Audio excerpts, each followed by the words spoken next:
കേരളത്തിലെ ജനങ്ങളുടെ നെഞ്ചിനുമേൽ ബുൾഡോസർ കയറാതിരിക്കുന്നതിന്റെ കാരണം ഇടതുപക്ഷം അവിടെ പടച്ചട്ടയായിരിക്കുന്നതുകൊണ്ടാണ് സർ. കേരളത്തിൽ ഇന്നും മതനിരപേക്ഷതയും ജനാധിപത്യവും സംരക്ഷിക്കപ്പെടുന്നതിന് കാരണം ഇടതുപക്ഷം എന്നുള്ള ആ ഒരു കോട്ടയാണ് സർ. ആ കോട്ട സംരക്ഷിക്കാൻ ഞങ്ങൾ പ്രതിജ്ഞാബദ്ധരാണ്. ജമാഅത്ത് ഇസ്ലാമിയും കോൺഗ്രസും കൂടി ചേർന്ന് അവിടെ RSSനെ സഹായിക്കുന്ന രീതിയിലുള്ള ഒരു മുന്നണി സംവിധാനം ഉണ്ടാക്കിയിരിക്കുകയാണ് സർ. ഞങ്ങൾക്ക് തെരഞ്ഞെടുപ്പിൽ താൽക്കാലിക തിരിച്ചടി ഉണ്ടായി, ഞങ്ങൾ നിഷേധിക്കുന്നില്ല. പക്ഷേ അക്കാര്യത്തിൽ നിങ്ങൾക്കിടയിലുള്ള ഈ സംയുക്തമായ സന്തോഷമാണ് ഒരുപക്ഷെ കേരളത്തിലെ ജനതകൾ കണ്ടുകൊണ്ടിരിക്കുന്നത്. നിങ്ങൾക്കിടയിൽ എപ്പോഴൊക്കെയാണോ സംയുക്ത സന്തോഷം ഉണ്ടായിട്ടുള്ളത് അപ്പോഴൊക്കെ ഈ രാജ്യം ദുരന്തത്തിലേക്ക് പോയി എന്നുള്ളതാണ് യാഥാർത്ഥ്യം സർ. ബാബറി മസ്ജിദ് തകർച്ച സമയത്ത് എന്നെ നഗ്ന നേത്രങ്ങൾ കൊണ്ട് ആ താഴികക്കുടങ്ങൾ ധൂളികളായി അന്തരീക്ഷത്തിലേക്ക് നോക്കിക്കണ്ട ഒരു വ്യക്തിയാണ് ഞാൻ.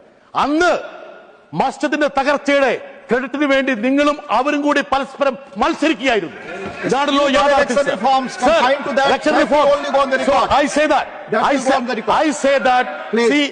Most important thing is that we need to have ideological clarity also, and even after elections the mandate needs to be respected.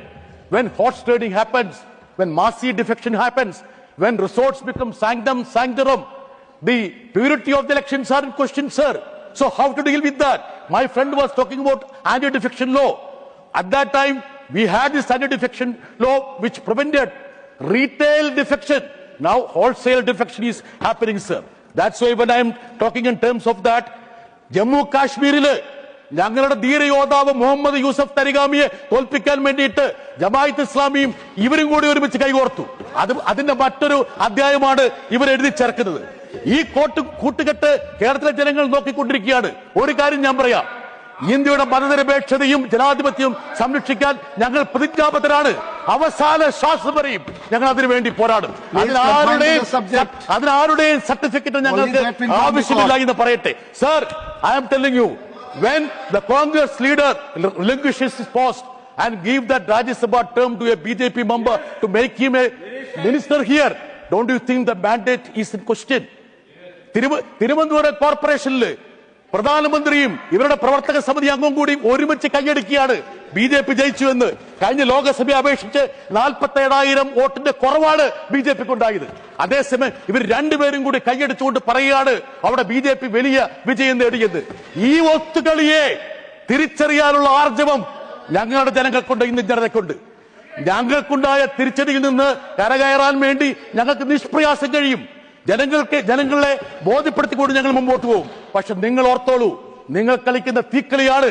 നിങ്ങളുടെ ഈ തീക്കളി കൊണ്ടാണ് ഇന്ത്യയിൽ ഈ വർഗീയതയുടെ രഥം ഉരുണ്ടത്. നിങ്ങൾ കാണിച്ച പിടിപ്പുകോട് കൊണ്ടാണ് ഇവർ ഭരണപക്ഷത്തിൽ നിൽക്കുന്നത്.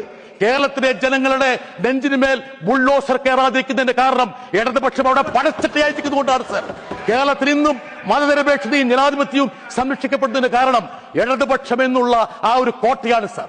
ആ കോട്ട സംരക്ഷിക്കാൻ ഞങ്ങൾ പ്രതിജ്ഞാബദ്ധരാണ്. അതുകൊണ്ട് എനിക്ക് ഒറ്റക്കാരിയെ പറയാനുള്ളൂ.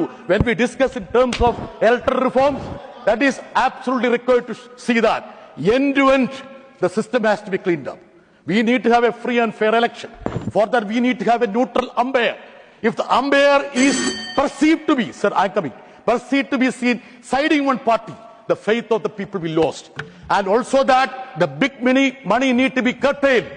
The extent of money that is spent in elections, that is alarming.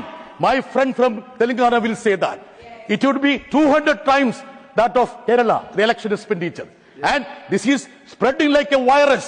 What we have to do? That's why, sir, our party has been earnestly saying that we need to have state funding for elections. We need to have proportional representation, at least for a percentage of seats, like that is being done in countries like Germany. Let it happen in list system. So my submission to you is that let us have wholesome reforms.